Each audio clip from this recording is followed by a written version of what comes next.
Omushomogo gw'abagutebekanisi bwa Uganda AIDS Commission kandi gwayitabwamo abagambirizi ba za district hamwe n'abeby'ubwegese abeby'amagara omuri za districts za South Western Uganda. Abo kitantwenda tuganabugane n'abantu abo kubabo aha districts zo kwa barumu tabandi bagamba n'abantu bingi n'abantu baheza amakuru abantu bingi hati twenda tubahereze tuboreke ihanga twakakahi akwatinda koko kwa sirimu. We are here to update participants on the burden of HIV in Uganda and the region.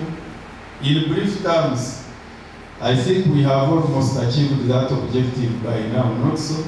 Abeby'amagara nibagira ngo betenga okushomesebwa okwerinda akakoko ka sirimu.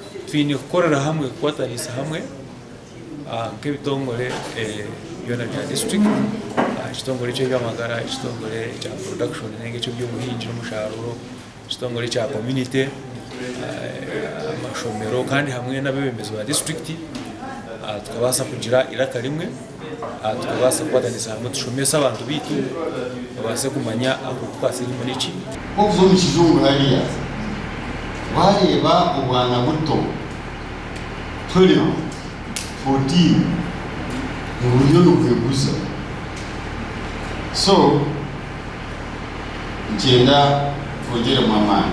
Robert Kanusu uryo mujekirwa wa president ahabwambara City North yashaba kwabaho okutaho imishomo na munonga omyanya area harutezo nko mu matawuni. When they say that at the age between 15 and 49 years the prevalence is around 51%. That means the teenage, the most productive age is really at a polar stage. Amakuru agagasha kwa Anita Atkunda.